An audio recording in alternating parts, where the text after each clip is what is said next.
Simon, I still can't hear you because we're on that screen, but yeah, we are live on the 10-minute countdown, and we're not going to be wearing these until we interview you. So, because it actually doesn't affect anything we do on the podcast until we interview. So, we'll be putting these on when we talk to you. Okay. All right, awesome.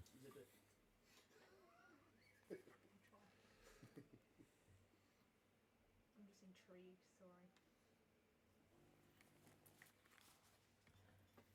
The computer's going to be struggling. We might be glitching through this, but it's a podcast after all, so.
Good morning, chatters. Right, before we begin, let's go over the ground rules. We have got, this is primarily a podcast. Gus's camera is messing up even as we speak. So I'm still here though. Yeah, so we'll ignore it and repair it as best we can. I'll make sure that that's sorted for next week. We won't be responding to chat into the question section, but other than that, guys, keep chatting.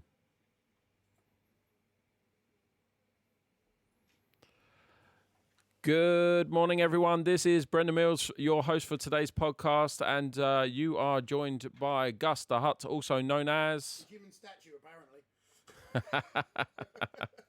Yes, indeedy. Right, so we've got quite a lot on for the podcast today. We have got, the pinnacle, the best bit about the podcast today, in my opinion, is we are interviewing Simon Says Make Paint Play. Which is going to be quite good. An interesting one today. Yes, it'll be very good. Right. So, remember, we are doing this film for this stream for a podcast. Do get your questions ready for the questions and answers session.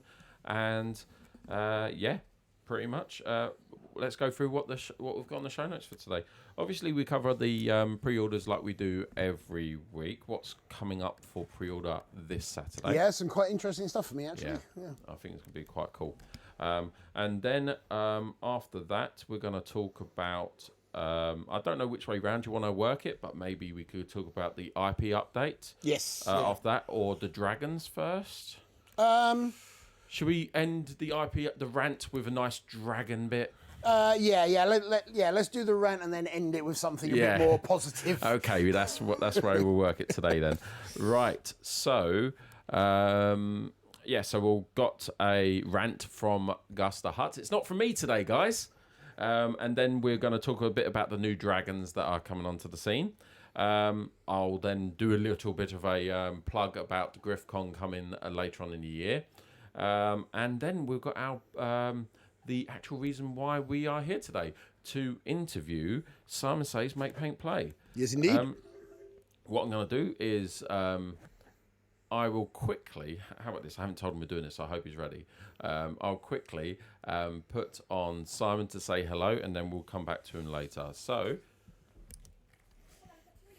let's give it a second to catch up. Hello, Simon. How are you doing today?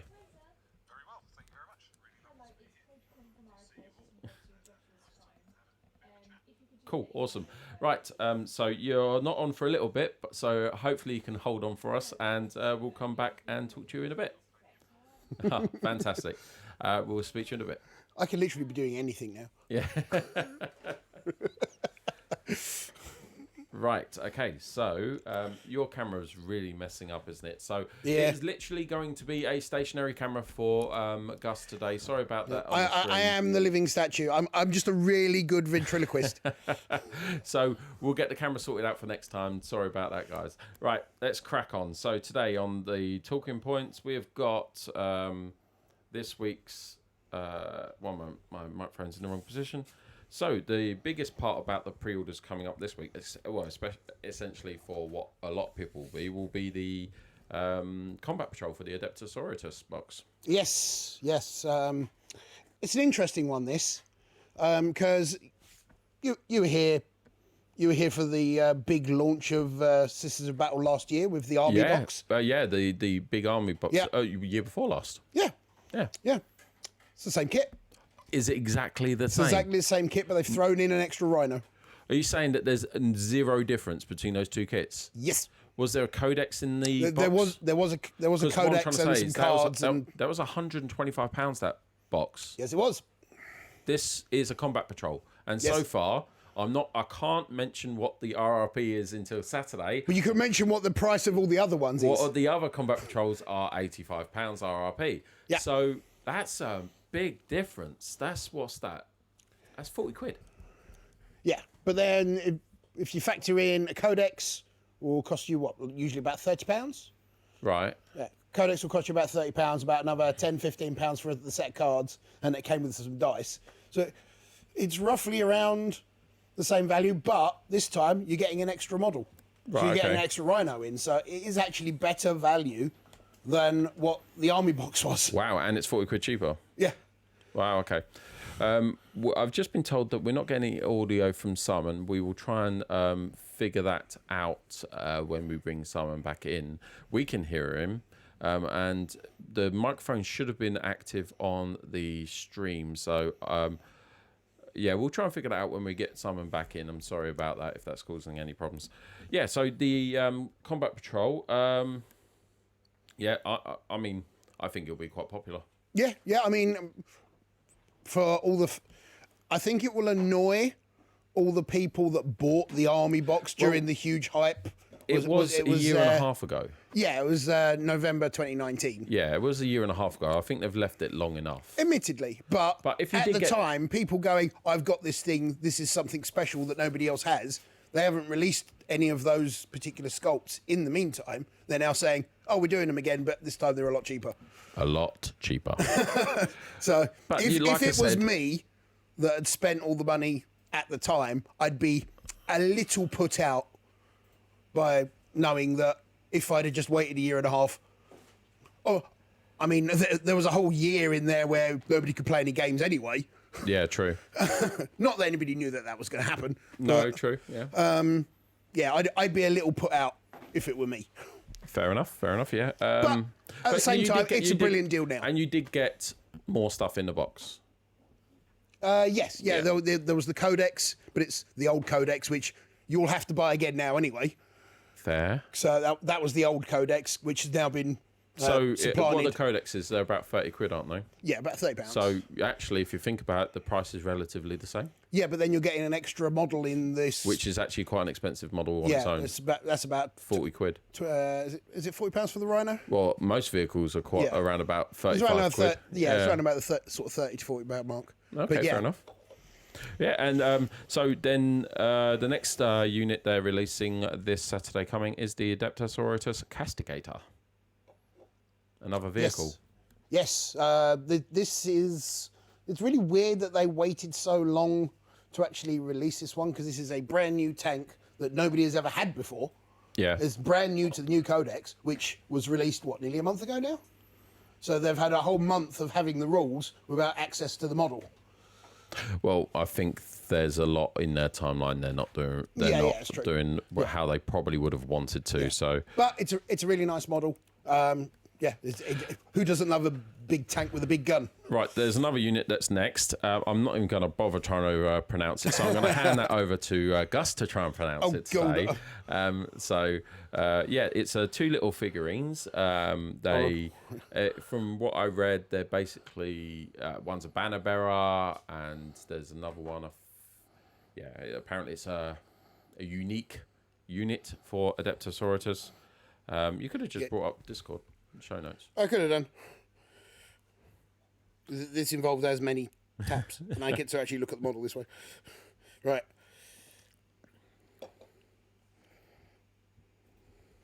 Is it Astrid?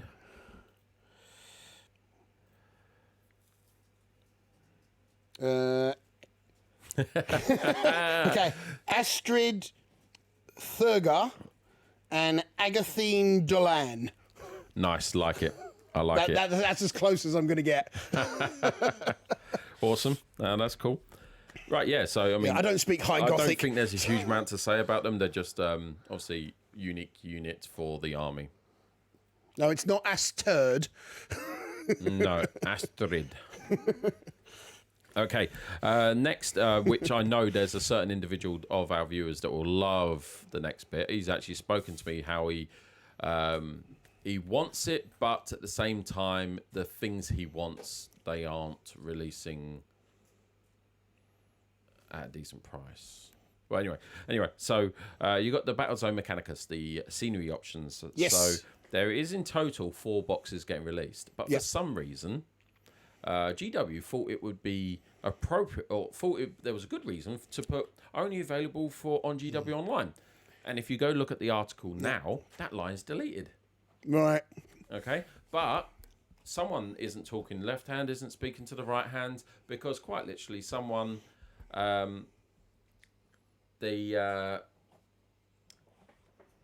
we are able to get in 3 of the boxes. So we're able to get in the Caradon, the Galvanic Magnelevent. I can't speak. I can't read. Galvanic Magnevent. And the Ferrotonic Furnace. Yep. But we can't get in the gantries. Like, I'm a bit like... I mean, you can buy some of the gantries inside the Caradon box, but it's like, why allow stockists to buy 3 out of the 4? It's just... In all fairness, you get the gantry. Yeah. You get the same sprues in the Magnevent kit. This is exactly the same sprues as the gantry kit. But there's extra in the Magnevent. Yes. So, right, okay, so the gantries if you don't necessarily want the sort of mechanical boiler and all the chimney stuff, if you don't necessarily want all that stuff, then you can just buy the gantry separate. So, and as always, guys, we do try and call out subscribers. Thank you very much, Hostile, for the 3-month free sub. Hey. So yeah, I mean, so the train. I know someone that will want to at least buy some of it. Oh God! Please reset the camera now. That is the derpiest face I think I've ever pulled. But can you guess who the person will be that will want to buy the scenery? I mean, I think he owns every other piece of scenery that we sell. I've got all of them. Have you? I've got all of those. Yeah, I've already got all of them. Well, all of the new ones? Or are they not new? They're not new. They're not new. They are reissues. Just reboxed. Yep. Okay. Right. They've not been available for a while, but they're basically re-releasing them. Okay. On to the next bit. Yeah. So the wording on the article no longer states available online. So at least they corrected that. Right. Next for the pre-order release was Necromander. Necromander's my jam. Oh, you like Necromander, do you? I do. So and all that scenery stuff goes very well with Necromander as well. That's true. Give us a brief overview of what a Necromander game would be. So basically, Necromander is more, whereas 40k is your big sprawling armies fighting armies for world-conquering domination and that. This is a snapshot of a single city on a single planet and what goes on the back streets of the city. So it's gang warfare vying for territory within a hive city of the Imperium. Right, okay. And it just basically just showcase all the different factions sort of vying for position and authority. Cool. All right.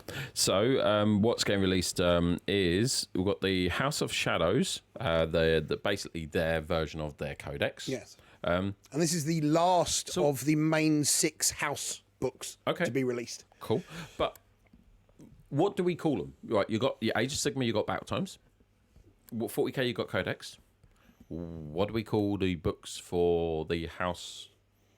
The house books. House books. Just house books. Yeah, because every single one of these books has been house of something. Right. Okay. So but basically the different gangs represent houses, so they're like different. They have a different structure, different ruling body, and they're all sort of competing with each other to be the top dog. Fair enough. Okay, cool.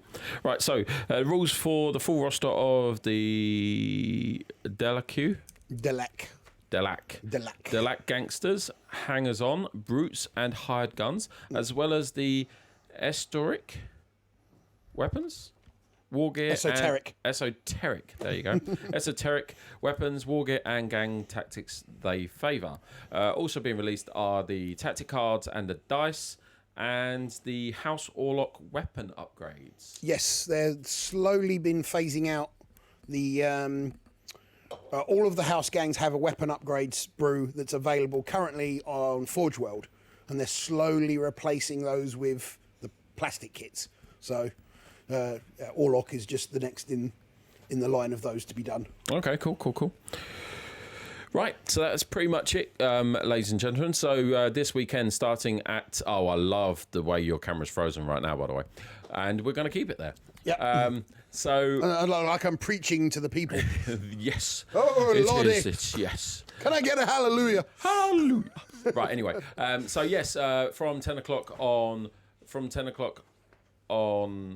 Saturday, you will be able to come to the shop and pre-order, or go to our online store, griffingaming.co.uk, and pre-order those items.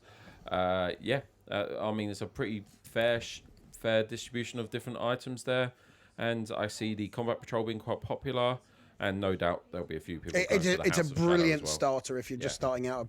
And Sisters to be honest, of Battle Army. I love the colour scheme for the Depth Sorors, the nice black with the white highlight. Yeah, my only gripe with the new Combat Patrol is that the quantity that you get some of the units in there in, like the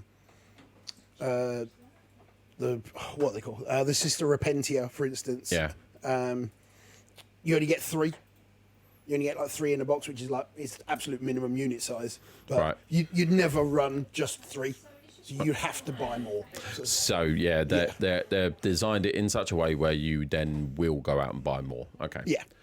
I do like, and just as a slight tangent, I do like Midwinter Mini's YouTube channel, where he's doing a series right now on start collecting fights. Yes. And I can see there being a Combat Patrol fights in the future, which I think, Bit of a segue for later on as well. possibly. Not on this one. Right. So we're going to hand over now to Gus. Gus has a update for everyone. I'm sure if you've been watching his channel lately, you would have heard about this, but I'm going to hand this over to Gus, and we'll see how Gus's rants pan out today. What are you doing, Games Workshop? What are you doing? You're doing it again. You're doing it again. Right, there was an update last week, I believe it was. It was last week or the week before. I think it was last week. To their IP restrictions and their legal documentation. So, a lot of people will be familiar with Astartes. Have you watched it yourself, Brendan? The animation Astartes. Right. If you get the chance to, I highly recommend you do so. Although being able to find it is, I think you can actually do it through the. I think you can actually do it through the community site. At the moment, it will be probably locked behind a Warhammer Plus at some point in the future, but at the moment, it's still watchable. So, it's the Grind Gus Gears segment. It really does. Lots of people watched Astartes. It was a brilliant fan-made animation of Space Marines doing Space Marine-y things in the grim darkness of the far future. And it was amazing. It was brilliant. And Games Workshop went to the creator and went, you made a really cool thing. You want a job? Make more cool things, but make them for us and we'll give you monies. Just quickly before you do go too far, just so that we can give a bit of background and make this a bit more balanced, shall we say. I'm going to just quickly read out what actually has been said. Well, I was just going to get on to that. Have you got it in front of you, just so you can read it? I haven't, no. Okay, but, that's right. I'll hand over to Gus. No, by all means, be the voice of the lawyers. Yeah, okay. So this is basically what has been updated on the GW website. Griffin. Wow. I put myself forward and slipped there. I put myself right in there, didn't I? It's not all about you, no, Brendan. It's not all about me, not today. Games Workshop has been designing and selling miniatures and games for over 40 years. Our design studios have worked hard to create the unique settings and characters that are enjoyed by our fans all over the world. Bullshit. Sorry. Was it? I swear everything looks a little bit like, I don't know, Starship Troopers or Star Wars. Yeah. Well, they've got a history of getting caught out on that. Yeah, so. We love to see fans enjoying all things Warhammer. We also have a duty to preserve and protect our intellectual property rights. This is the only way we can ensure that Warhammer will be around forever. Our goal is to do this while continuing to support the passion and creativity of our fans. We will level with you. This is a difficult balancing act. Hasn't been that difficult until now. So, whatever exciting Warhammer hobby activities you are working on, we ask that you follow the below guidelines at all times. By doing so, we can continue to enjoy all things Warhammer for a long time. These guidelines do not constitute a formal approval or authorization of any fan content or waiver of our legal rights. We reserve the right to change these guidelines at any time. What that line there says, guys, is We can make it up whenever we like. But what it also says is, by any chance, if we haven't included what your section in this, we can still tell you in the future, no, we didn't give you any approval. Right, so fan fiction, hobby books and magazines. Essentially, they're saying you can continue to do it as long as they are different enough and they don't look like Warhammer and you don't make any money from it. Fan art's the same, fan site's the same. Right, now, infringements down the bottom. This is what I think you have the most problem with. Yep. Okay, and I'll read this out word for word as they say it, and then we will get the response and your rant properly. So we have a zero tolerance policy in respect of infringement of our intellectual property rights. This includes, and there's loads of them, but there's one particular one. Fan films and animations. Individuals must not create fan films or animations based on our settings and characters. These are only to be created under license from Games Workshop. Get it. You're doing it again, Games Workshop. Don't do it.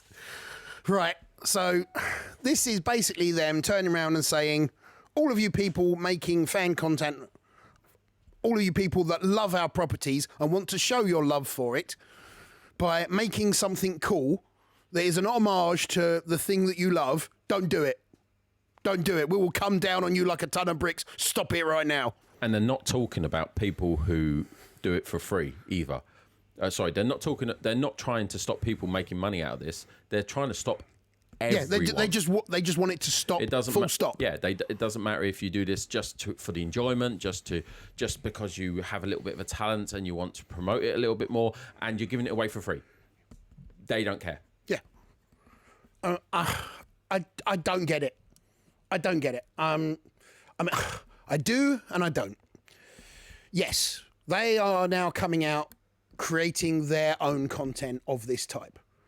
They have their own new streaming services coming out, which, in all fairness, seem on the face of it, and everything we've seen so far, I was a big champion of Warhammer Plus. It looks a good deal. Everything you get for it, if you take it as an entirety, it's great. Now, Games Workshop turned around and said, well, we're now making these things, so nobody else is allowed to. Yeah, essentially, that is what it feels like. Yeah, but why? Why? They're cutting off free advertising. Free advertising for them. Rather than say, no, stop, don't do it, what they could say is, okay, you can make these things, but you have to put a link to Warhammer Plus and a disclaimer saying that if you want official content of this type, go here. They could be funneling all of those fans directly down their own gullets. Halo, Red versus Blue, one of the most epic and like in-game animated series ever created, and it went massive. Yep. Did Bungie come down on them? No. What? A better example, Disney. Disney own Star Wars. They own Marvel. How many fan web series are there out there for Star Wars? Literally, millions. Yeah, literally loads. hundreds of thousands. Yeah. And even Disney get it. They get it. It's more exposure for their brand, and it's free. It doesn't cost them a penny. What? They're cutting off their nose to spite their face. They really are. So, what possible reasons is there for it? Right. Games Workshop have always had a history of being very heavy-handed with their IP. There was a big debacle about 5-6 years ago where they were starting to come down really hard on third-party bits creators. But these weren't creators that were making copies of their models. No, they were making alternative parts that work with the models. So, say for instance, Space Marines. There were companies that did different shoulder pads that you could use on the Space Marines that had different symbols on them. So that if you didn't want Space Marines that had all of the standard symbols, or ones that are in universe but Games Workshop didn't make, could then provide them. Do you mean like the hobby room? I believe Kerry has custom made shoulder pads with the hobby room's logo on them. Yes, yeah, exactly that. And they're not allowed. Well, there was this big thing. It went to court. There was a big thing with a small company called Chapter House Studios, and Games Workshop have always been very heavy-handed with their IP as more of a scare tactic. It's like they send you a cease and desist letter expecting people to just go, well, I can't afford to fight against this, so I'm just going to roll over and say, okay. That's the way that they used to operate. Right. And they did it very publicly, and it was very bad for their PR because it was literally just throwing their weight around. And a lot of people got upset. Like I said, this whole thing went to court. Most of the claims got thrown out because they were trying to copyright the shape of the shoulder pad.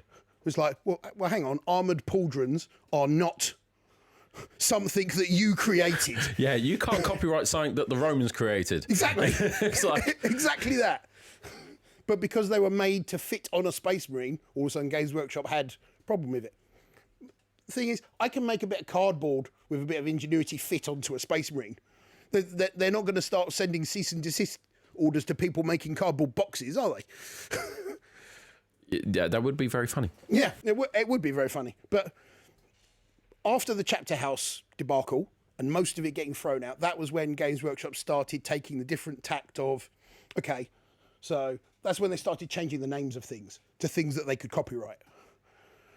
Yeah, I was once copyright Space Marine. Yeah, I was once told that if you ever want to copyright anything, make it a word that doesn't exist. Exactly. Yeah. Exactly. So that's when Dark Elves became Drukhari. That's where the Imperial Guard became Astra Militarum. That's when they started actually adding Adeptus Astartes, although that was a thing that they had on a lot of their branding previously. They started adding it to all the Space Marine boxes as Adeptus Astartes Space Marines, rather than just Space Marines. So and they went quiet with their IP for a long time.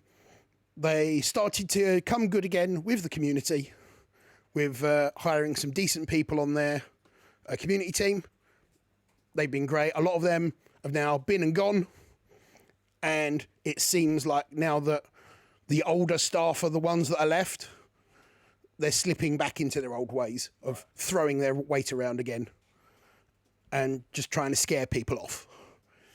The thing is, the biggest problem is that it was a brilliant thing they did when they went to all of these creators and said, right, you're brilliant. You've made some brilliant stuff that people love. We'll give you jobs. That will never happen again. They will never be able to do that again if they're not allowing people to create these things in the first place. They won't have the people that are doing it already. No, exactly. Yeah, they will not find that talent again. And if that talent that they've just hired moves on to greener pastures, what are they going to do? Yeah. Yeah, it's definitely seems like a mistake on GW's part. I mean, you've... there's also the future concern of how are they actually going... How do they implement the wording? How do they... Is this to protect their Warhammer Plus? If that's the case, are they then going to come after Twitch streamers that are painting? Yes. Yeah. Where does it end? Because what's the difference between an animated video and a stop motion battle report? there is no difference because there is stop no motion difference. is But classed- then, what's the difference between a stop motion battle report and a regular battle report? one's animation, one's not. That's the difference. Yeah, but the content is the same. Content's the same, but the actual The actual form- content is the same. No, I completely agree. There is an incredibly thin line there. Well, actually, to be honest, all that film is a series of photos that are taken normally. I mean, in cinema, Exactly. what's that? 24 photos per second. Right now, we're streaming on 60 photos per second, essentially. I seem to have slipped into the Yeah, void. You are gone. But yeah, I mean, stop motion. There's no real difference between stop motion and animation.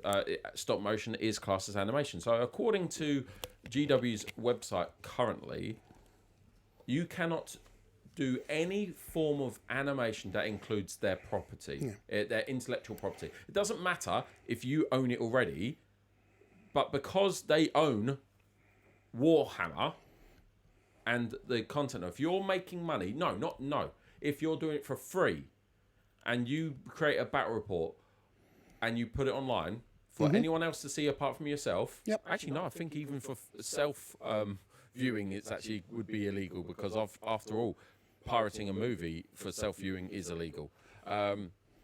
You cannot do that. If you take photos of every step of a battle report and then make it into a video, that's classed as stop motion animation, and it is, according to GW, not allowed. Yeah.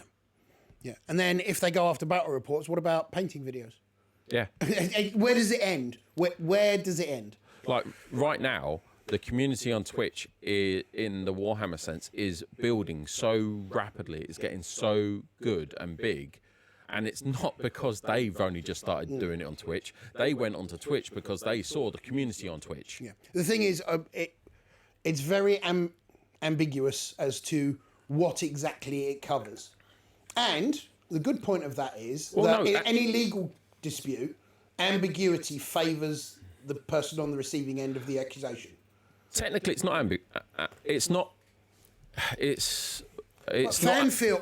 It says animation and fan films. But that is specific. Yeah. It might have a lot of. Yeah, but what does fan film cover? Because anyone could say that a painting tutorial is a fan film. I'm a fan of this franchise making a film about the models in this franchise. What exactly constitutes a fan film? Yeah. Okay. Yeah, it's incredibly ambiguous. Yeah, it's got a big sledgehammer way of dealing with an issue. Yeah. GW, if I know most of you will probably never listen to this podcast, but if any of the members of staff are listening to this podcast, say to your boss, to say to his boss, probably. What are you doing? Yeah, there is a web series, and a lot of people will know this, called If the Emperor Had a Text-to-Speech Device. It has been going for a long time, like at least 7, 8, probably even 10 years. It is a web series that it primarily comedic. It's very much a poking fun at the Warhammer universe, but it uses all the characters from it. And it is incredibly entertaining. It is incredibly funny. I highly suggest you go and check it out while you can. But is he going to be able to make any more episodes of that? It's been a long-running web series, and it's basically a fan animation. Yeah. And it overtly uses the named characters from the franchise. Admittedly, it puts a very parody sort of spoof spin on them. But, yeah. Right. I will just bring up one thing. Puffmeister Minis has just mentioned he thinks it's a bit of a hype train against the man here. It is to stop serious breaches of IP. Then say that. Literally. If that is their intention... No, it's not, because they wouldn't have allowed all these fan films to exist up until this point. This is literally them going, right, we're making this content now, so nobody else should be. And fan films is not a serious breach of IP. No. Fan films exist in all franchises, and most of them are 100% okay with it as long as the person is not directly making money from them. Or as long as the person isn't trying to, I don't know, take over. Yeah. No, I mean, it's like, yeah. Right, okay. Right, there is a bit of a rant there, guys. But anyway. If anyone wants to ask some questions about that, we will try and have a Q&A session for that towards the end. I need a drink now. And, right, so please get them ready. Put them into the show notes. If someone could put up the Discord link for me, that'd be absolutely fantastic. And put your questions into the listeners' questions section on the Discord. There was, and that's just frozen on a decent picture of you. Actually, yeah. Okay. Just caught control rooms waving. Yeah. Right, so we're going to go on to now dragons. Next part of the show notes to talk about the dragons. So, Look, something on the positive. Cool. Now, right, it's like for me, being new to the Warhammer world, is there any dragons elsewhere? There has been previously. But not recently. To a much lesser extent, but I think that's the entire point of this release. Okay, so it's pretty cool. Like, It's very cool. And these two dragons look epic. They do. really do look epic. I mean, we've got. I'm not going to pronounce names, so I'm going to let Gus. Oh, don't make me do this. Oh, these are going to be horrible. I think it's Condis, the first one, and Karizai, the second one. So, yeah, I mean, the first one is obviously an age of... Crondis, the son of Dracothian. And Kazai the Scared. Karazi the Scared. Sacred. Sitting on the Kazi. The Scarred. What the? I can't read. If you look at the picture, he's got a great big scar down. Yeah. Oh, yeah, I like that scar.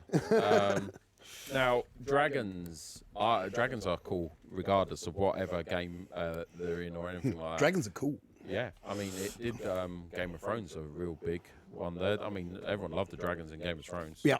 So, I mean, why not copy a well-proven format, eh? Oh, one second. They might have released them before, but they're really re-releasing them again. Is Games Workshop, by any chance, just copying someone else again? No?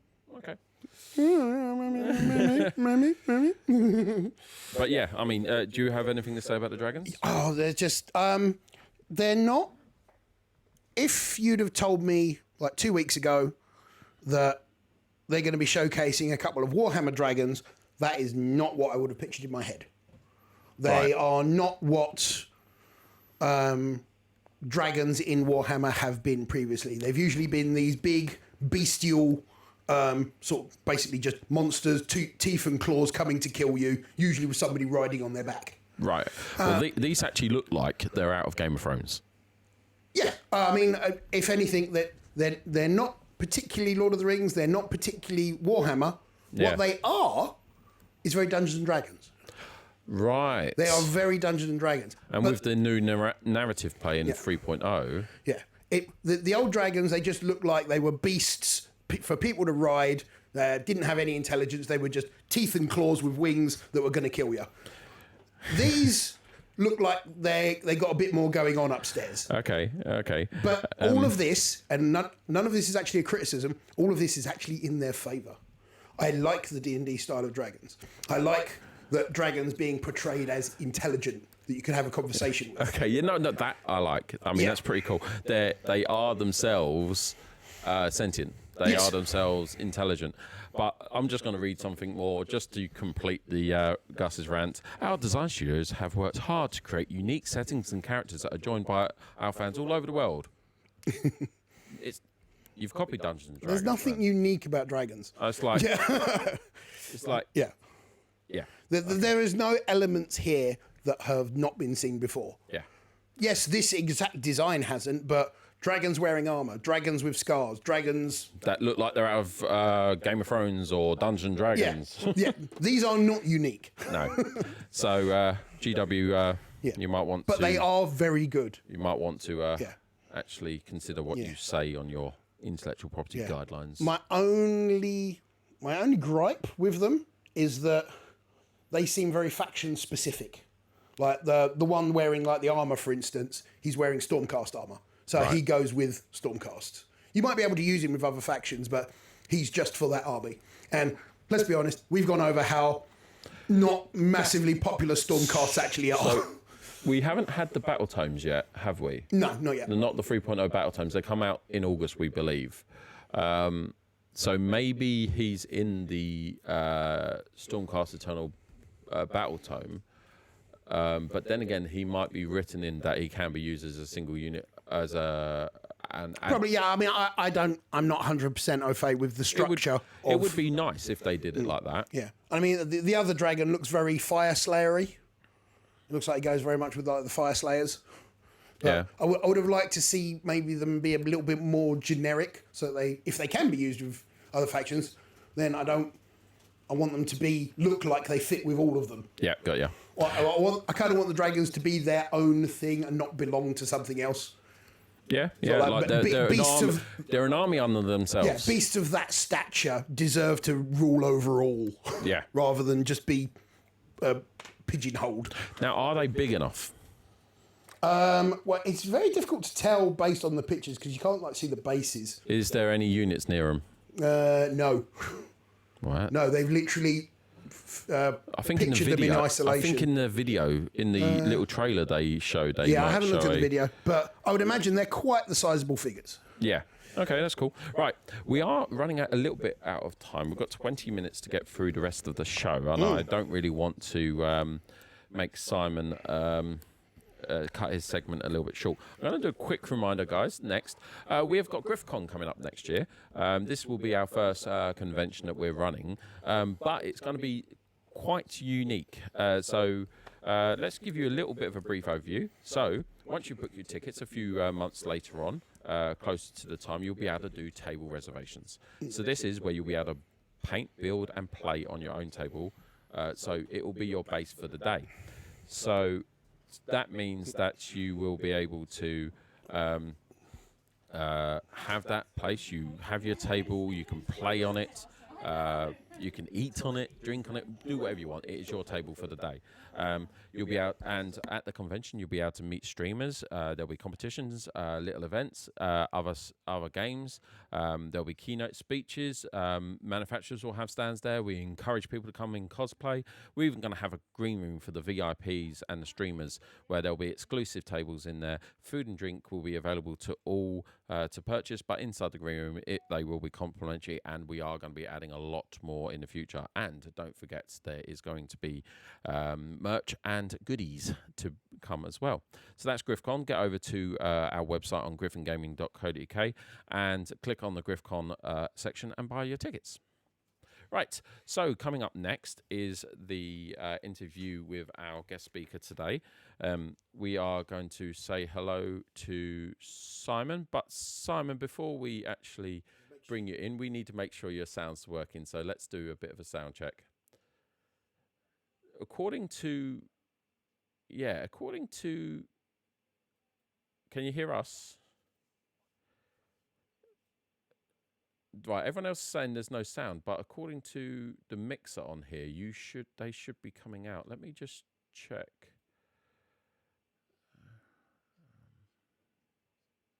No, you are fine according to this. Yeah, we can hear you. It's just the peoples.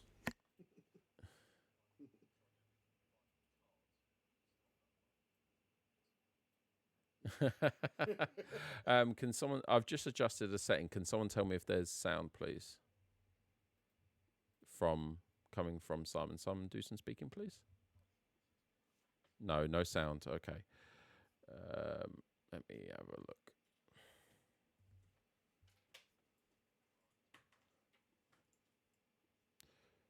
One, two. Oh no.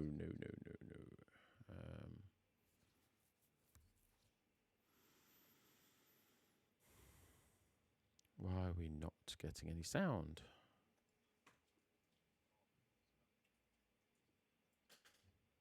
Hulk readability. How about now, guys? Let's see. Can you hear me? Okay. Right, they've got you. Noise. Right, okay. Hey. There Hello. we go, guys. All right. Okay. Stop reading. Right. We have left off. Right, Simon. Sorry. Could you say something else? Okay. Say right, okay. a few more things. Yep. Right, that's cool. Right, we've got Simon in. We are ready to go. Sorry Oh. about the bit of a mishap there. There was one setting that just didn't look like it should have been on, but yes, it needed to be turned on. Right, Wonders of modern technology. Yeah, we're using a new bit of technology today, so that was the reason why we're a bit, why we've had to do it like that. So, right.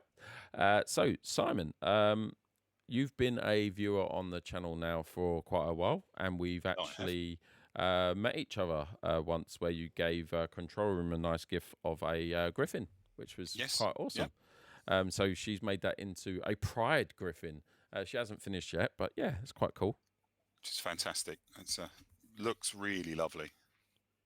Yeah. Right. So Simon, tell us a little bit about yourself. I'll wait for the next question. Gus, we'll take it in turns today, so Gus isn't just sitting there just looking pretty. Right. Yeah, Simon, tell us a little bit about yourself and what you do for a living. All right. Well, for a living, I'm a teacher. I teach in a special needs school. I teach DT, and I use a lot of resources and stuff that I've taken from gaming into it to encourage the kids to do stuff. I also run a Warhammer club. I've played D&D in schools before to help the kids socialise and stuff, which is really good.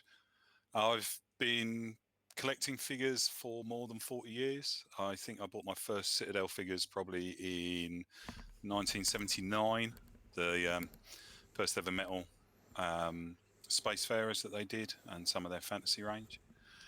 So I've been gaming since before Warhammer, since before 40k. I started in role-playing Tunnels and Trolls and Dungeons and Dragons. Then moved into things like Laserburn, and just jumped on Warhammer as soon as it came out. I worked for GW. I opened and ran the Colchester store, and previously to that worked in Norwich. I was involved with a company called Aberrant Games, which is run by a friend of mine.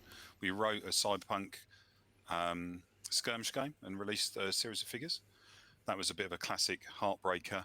We all ploughed a lot of time and money into it, and at exactly the same point as Infinity came out, and Infinity took the lead, unfortunately. Oh, that's a shame. Infinity. And I've just been doing this nuts hobby for years and years and years, and generally gaming. I have a big board game collection. I do a lot of live action role play, tabletop role play. If it's a game, I'm into it. So. Cool.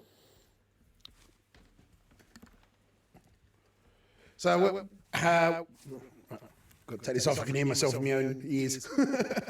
How long have you actually been interested in miniatures? So 42 years. 1979. Well, it's difficult because I grew up when there was no such thing as Warhammer, so I've had Airfix figures all the time I was a kid, and it was just a progression. I played with toy soldiers; they were new toy soldiers. So more than 40 years. Awesome. 40 years. That's definitely a bit of experience there. That's longer than I am old. So Definitely longer than me. I have figures older than the pair of you. Oh, nice. Right. Okay. You've streamed in the past, and I saw that you actually streamed last night. And basically, when did you get into streaming? I see you've actually had a YouTube channel, and we be doing streaming more often. Yeah, it was something to do. When I started watching Twitch streams, James on Studio J7. I'd sort of watch bits and pieces of other people's streams, and then all of a sudden there was this stream where the guy was really nice running it. The community was incredible. The chat was brilliant, and it was a really lovely space to be. And then coming on and watching your streams and watching Gus's streams, there was such a positivity that you don't see in other areas. And I thought, well, I'm going to get me some of that. Yeah, definitely. And I mean, they're very lightweight streams. Most of the time, it's me and half a dozen of my mates who live locally having a bit of a chat whilst I hobby every day. And I tried to do. It's all a bit bare bones. I mean, I use the camera I'm using at the moment was about the cheapest webcam I could get. My painting camera is actually my tablet being run through Droid Cam. That's cool. So it's all bare bones stuff. just having a nice chat. And I think I will probably try and get back to doing something a bit more regular. I mean, to be honest, I mean, you don't really need an expensive setup. I've tried to go a bit more pro with my setup, and I'm just running into nothing but problems, to be honest. So, I mean, sometimes the simplest solutions are the best solutions. Yeah, definitely a bit of a case for me of it's not broke, so I'm not going to try and fix it. I mean, I just started out with just my phone. Yeah, yeah. Nice. That's it. It's an iPhone using the Streamlabs OBS and a little JPEG in the corner of his face. Well, it's really nice to hear, though, that that's how you got inspired to do streaming, like by watching us and saying, I want a piece of that action. Because literally, I think mine and Brenda's experience was pretty much mirrored that. Exactly. Yeah. It's just so positive. The community is just fantastic. The stuff that through your streams, the guys have sent hundreds and hundreds of pounds worth of products to my kids to use, which is just incredible. You don't get that anywhere else. No, you really don't. It is really cool. One moment, just changing a setting so that Gus won't hear himself. Okay. That's always bad. I'm using my Not hearing voice, Gus. apparently. Sorry, that came out wrong. Hearing yourself is always bad. Right. I don't even like watching myself most of the time. I was actually looking back at some of my old YouTube videos the other day, and the level of cringe was terrible. Right. Sorry, guys. I've just changed the setting. Can I just ask, Gus, can you talk? Hello? Can you hear yourself now? No, I can't hear myself Good. now. That's good. That's better. And Simon, could you talk? I can try. How's that? I can't hear myself, but Can everyone else hear Is Simon everybody else still? hear us all right now? Can everyone hear Simon? Simon, talk. can you hear me? Am I making any sense? Well, no, I can't make sense. Can you hear me anyway? I know, I'm definitely not. It's our role in life.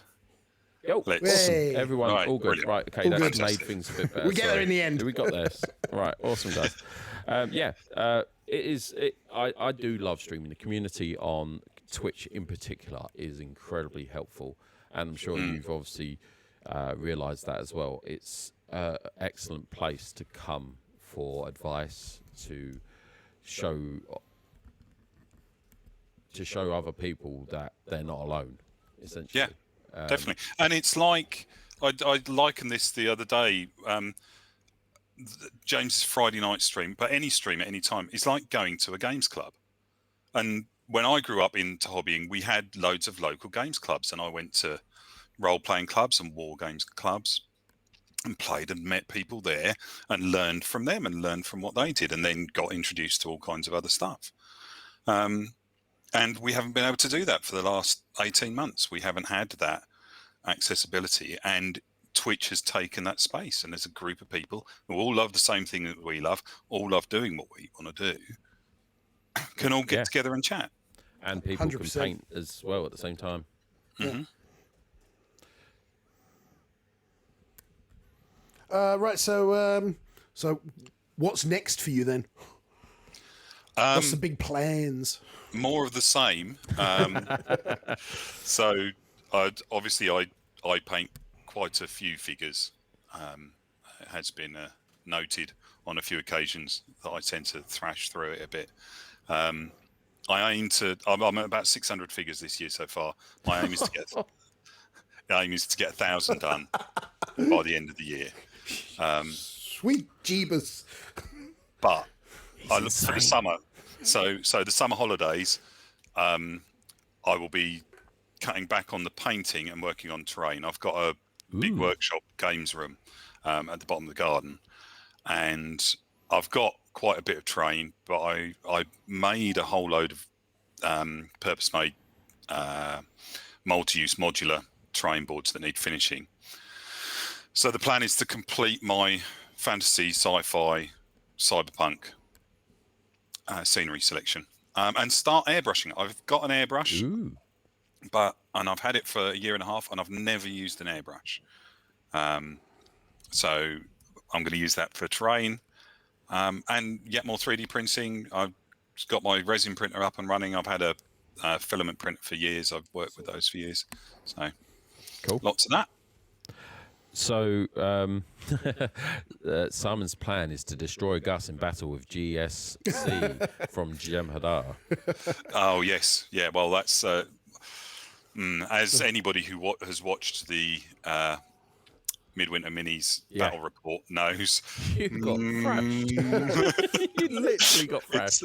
That was I was trying to not do spoilers, but yeah, that was harsh. Didn't help that we'd already played that game once as a tester. I remember saying, yeah.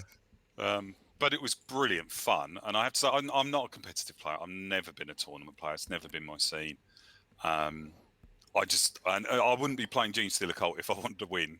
And I think that's true of a lot of Gene Stealer Cult players. We play it because we like the lore, we love the figures, we love what you can do with it. We don't mind. It's all, everybody becomes biomass for the greater star gods anyway. Yeah, cool. I think Gus has got a question for you about GW. Obviously my feelings are quite clear as to how this has gone, but how do you feel that Games Workshop has performed recently, over the last year or so? I'm going to be sort of a bit devil's advocate and flip side of this. That's cool. Because GW are a really easy target. They're the big boy, and they're always there, and they're they have my mistakes. Like the IP thing, just bad communication, badly done, and there's lots of issues with it. But I think people could just put, how a lot of companies have a tagline underneath their name. Mm-hmm. Games Workshop, bad communication. The Curse City thing was really weird. The Dominion thing for all you guys, all you independent traders, I don't think they handled that very well. I don't think they'd handled that fairly. But on the flip side, I don't know if anybody read there was an article in The Guardian yesterday. Their profits have gone bonkers over the pandemic. Their profits this year have gone up by a third. Yeah. So they have done incredibly well. So they're making a shed load of money. They're doing a brilliant job. But off the back of that, every single member of their staff has received a £5,000 bonus in their wage packet. So, and that's not every director or every designer. The cleaners, the guys in the factory, the packers. So they're actually pushing that money back to the guys who have been doing the work in appreciation for what they've done, which for me, awesome. That feels like a really positive thing. And the fact of the matter is, they're going to bugger about with their IP. They're going to stuff up deliveries. We're not going to stop buying their figures. I mean, they killed the old world. And I went completely toys out the pram. How dare they? Stormcard, rah, rah, rah, rah, rah. You weren't the one that made the you weren't the one that made the video about burning your army, were you? No. But I did so. I'm so gutted. I sold my army. I had a 12,000 point Warhammer Empire army. That was gorgeous and massive, and I loved it. And yeah, I sold it. I sold it on, and I regret that massively because I could have done something else with it. There are lots of other fantasy games out there. I play, loads of other stuff. Plus, now the game's coming back. Well, yeah. So, yeah, I don't know.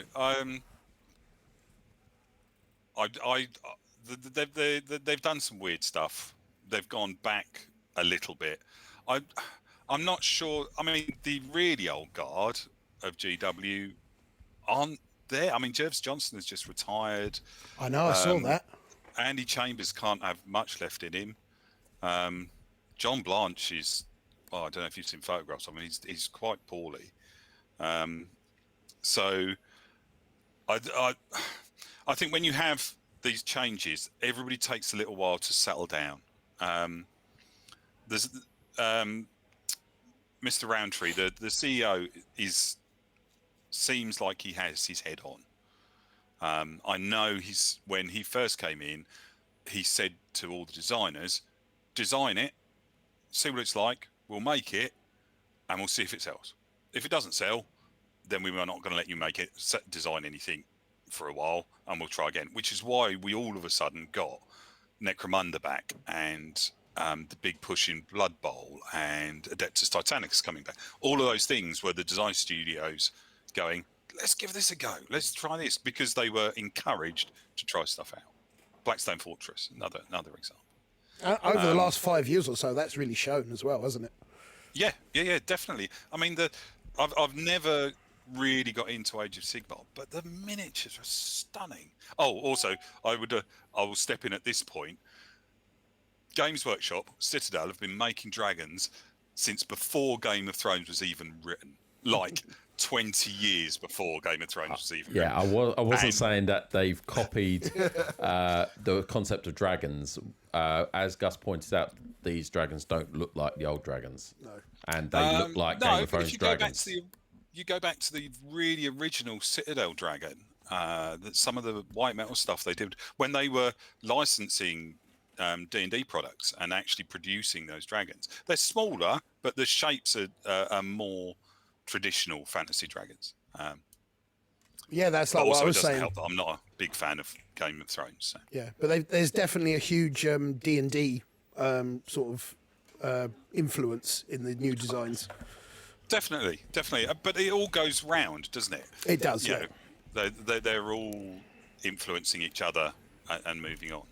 I also think the Emperor's text-to-speech thing will probably be okay, because certainly in English law it's parody, and you have free reign to parody, or else most of the BBC's comedy would be sued out of existence. Yeah, but in all fairness, that won't stop them from doing cease and desist. Taking a cease and desist order, turning it into a paper aeroplane and throwing it in Alpha Busa. Possibly. It won't stop them from trying. Right. Okay.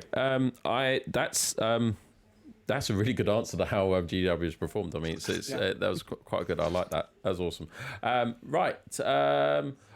In chat we have James from Studio J7. We've just been talking about you. We've got Simon says make paint play on here, Hi, and James. he was talking how it was your stream that got Simon into using Twitch more often. So yeah, and doing streaming himself. So that's pretty cool. And everyone, Studio J7 is an excellent streamer. He's just had his birthday on Monday, and he just had his fourth stream anniversary last week.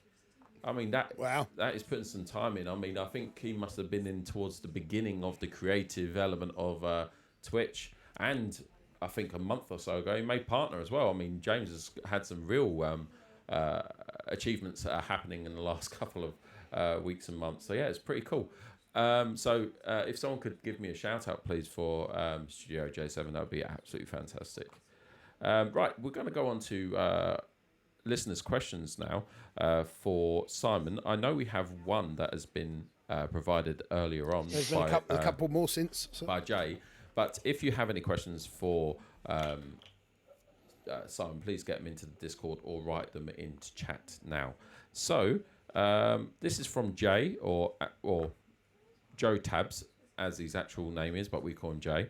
So Simon, what has been your most epic moment in the hobby?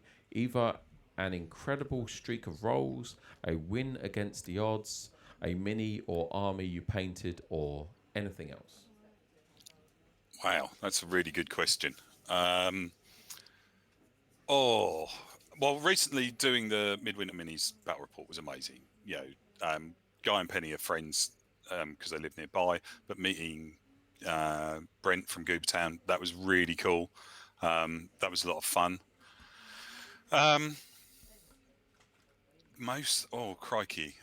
Things that were really good fun. I'll tell you what, watching... So the Perry Twins, the sculptors, when they worked for GW, I was still at GW, going to one of the shows and watching them play a game of Warhammer. And they were... it was when you used to have to guess the range for a weapon. and they had these templates they'd made for their cannons that had a big sort of explosion on, and they were mounted on a huge metal washer. And they looked fantastic. And there's Michael and Alan Perry either side, one playing Empire, one playing Orcs and Goblins. And Michael's saying, I'm targeting that unit there. And Alan's deliberately going, what, this unit over here? And he's like, no, that unit there. What, this unit over here? No, that unit there. Oh, what, this unit back here? And he got this template and just chucked it at Games Day across the table at the unit he was aiming at. And it just hit. And so this was the studio army. And it hit this unit of Orcs and Goblins and just smashed it completely. And he said, I'm not going to roll. That's how much damage I did. They're all dead. That was it. Which was brilliant. That's cool. And then personally, releasing a game and getting to promote it, it didn't really go anywhere, but I got to go to Comic-Con in San Diego. I got to go to Spiel in Essen, travel around and visit loads of stores, and just spent a couple of years sort of completely immersed in all the conventions and things. And that was brilliant. That was really good. That's cool. Right, next question from the Essex Hobbyist. I'm not sure if we should take this seriously, but it is the Essex Hobbyist.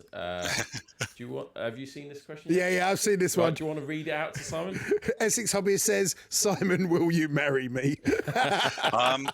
Unfortunately, I have to change religion to do that, mate, because I already have a wife and I don't have space for a husband. You're a lovely chap, and if I'd met you 35 years ago, then perhaps we could have got something going. But hasn't quite gone Mormon yet. No, not at the moment. Right, we don't actually have any more questions, I don't believe, unless there was one other one, but he's retracted it. Yeah, because we've already asked. Yeah, we kind of covered it. He was asking about the IP rant. But, he said, "Did you like my rant?" Yeah. Right, there is a question, and I'll have to turn up my input volume now for Paige to answer. What was that noise? Oh, it's a follow-up. Okay. Right, so I'll have to turn up my input volume for Paige to answer. So this is a question. This is a question from a small-town geek to Paige. How is the lovely Paige today? Wonderful. Just a one-word answer. That's great for a podcast, isn't it? Riveting. There you go. Another one-word answer. Absolutely riveting. So, did you hear the bit about GW giving people £5,000 bonuses in their pay packet? Thank God the headphones. Yeah, she can't actually hear it. Can't hear, and no, she has not heard about that. Okay. No, don't worry, it's nothing. Don't throw things at me. Hashtag pay rates for Paige. Right. Okay. So that's the questions. There's no. Brilliant. 1 second. No idea if it's already been asked since I'm working and lurking. But if it hasn't been asked to Simon, what is your key to being productive? That's a good one. That is actually a very good question.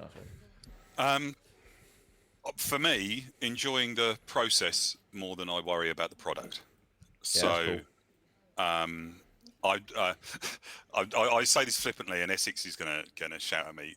I've got 40 years worth of experience, but to not be gatekeeper at 40 years of experience and incredibly low standards. I don't. I'm at the stage now. I've done beautifully painted armies. I've done all of that. I'm at the stage now. I just want to get it done. I've got even 1,000 figures a year. It's going to take me 8 to 10 years to paint everything I have at the moment. And that's assuming you don't buy anything. Yeah, I just thought, where does he buy these 1,000 figures from? I've not sold him 1,000 figures. Well, yeah, but this is what I've collected over the years. And also, I worked for GW. Yeah. And when I worked there, you could buy figures by weight. And it cost £20 for a kilo of metal figures. Yep. Nice. yeah, it was very lovely. You used to be able to cast them yourself as well. From the Essex Hobbies. Shut it, Simon! You're a fabulous painter. And yeah, I've got to a routine. I paint every day. I find it very cathartic. I find it quite meditative. I just enjoy the action of actually getting the paint on the figures, and there's a system to the way I do it, and that enables me to be quick. And because I've done a lot of historical gaming, and it's quite interesting because if you look at the response I get from everybody in the Games Workshop hobby is, "Whoa, you've painted so many figures." The response I get from the historical gamers is that it? Because honestly, 600 figures would be possibly an army for a Napoleonic 28mm game. Yeah. And there's a different, I always batch paint no matter what. I've always got 10, 12, 15 figures on the go. And it's just this constant routine. So, don't just enjoy it. And if you're not enjoying it and it's giving you a struggle, then change how you're doing it or do something different. That's cool. Yeah. I mean, I've always advocated that. Was like one of my regular sayings I do is that painting miniatures is like a fart. If you have to force it, it's going to come out poo. So Yeah, pretty much. Pretty much. That works. Okay. Well, thank you, Simon, for joining us today. We are running out of time steadily and fast here. But yeah, it's been incredibly nice to talk to you today and to see you once more. I think it was about 3 months ago that we met up in a Tesco's car park. Obviously. It has to be a Tesco's car park. So yeah, everyone, if I would Tesco do a Tuesday. shout out, but you're not actually in chat, so I can't actually at you. So Hang on, I can be, if you'd like. So if everyone could check out Simon Says Make Paint Plays channel, and it will take. I'll put the link up in a minute, but yeah, if everyone could go over there and give them a follow, and if you are listening on the podcast, if you go to twitch.tv / Simon Says Make Paint Play, and then give them a follow over there, that'll be really awesome. Thank you very much. That's lovely. That's not a problem. And you do have a YouTube channel as well, which you used to pay Fallout 4 on, didn't you? The YouTube channel is a bit defunct, really. It might be 76 actually, and also it's got some of my prop building. So I built 2 suits of power armor for full size cosplay power armor, and You can wear that nice. to GriffCon. well, it's only one of the options. I mean, I do have. Hang on, where is it? So. Turns up in his sister superior wig. Nice. So nice pipe revolver that was actually from Pixel Props, another streamer. Cool. He made that for me. I've got a nice Adeptus Mechanicus style outfit, but I'm considering something a bit more special and appropriate for GriffCon. Cool. Well, thank you very much for joining us. We're going to say goodbye to Simon now, and we'll go back to our dual camera setup while we say goodbye, and Raider channel. Thank you for everyone for your questions or comments today. Really appreciate single camera as it currently and is. Simon, we will see you again soon. Have you got a ticket to GriffCon yet? I haven't. Haven't you told me not to buy one? Because I'm going to run games for you. That's probably the reason why. My memory's terrible. But yes, I'm going to try something new. I will bring Gaslands. You will have a ticket. Like it will be, He made me buy one. It'll be a VIP ticket, but you won't have to pay for it because you're running games. So, all right. Right. But everybody else should go and buy them. Yeah, everyone else. Go buy them. Right. Okay. Thank you very much for joining us. We'll see you later. Thank you, guys. It's been really lovely. Thank you. Pleasure having you. Right, yeah, that's really cool. Right, so we're going to hand you over, everyone, to a channel to raid. Hopefully there's at least someone on. I got The Honest Wargamer or Thunderkraken or Kraken. Who should we hand over to? What do you reckon? Who else is on? Who else is streaming Warhammer right now that we've never done before? Let me have a look. It's going to take a little bit of time, so I apologise, everyone. There's right now, I mean, the computer's struggling a little.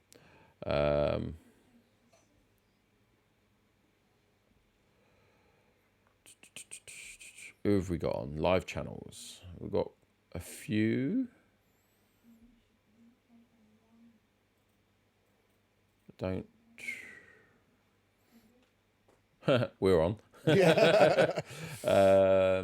Just Oh, that looks cool. which one? The one painting Cthulhu. What's the name of the channel? I don't know. You just scrolled past it. Oh, right, you're looking at which one is it? Where? Down, down, down. Squidzilla Inc. I can't see it. Oh, this one. Literally the one that your All right. cursor is over. Okay, let's have a look at that. I have Painting to follow Cthulhu, it. that looks I cool. have to follow it in order to. You can just type in the name. Yes, I can. Right, just that's a manually fair type in point. the name. Yeah. Okay, we're going to hand over to a new person, everyone. So this will be quite cool.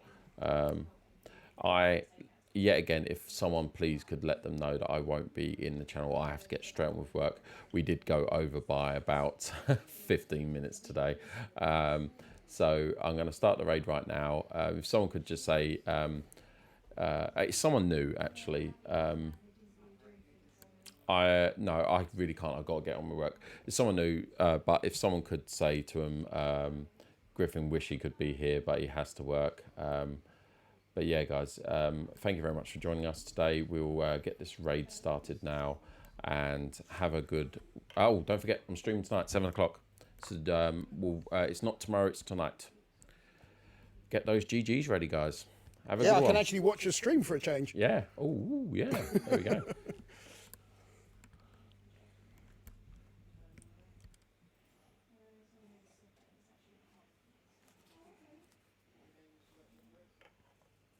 Right, we're over.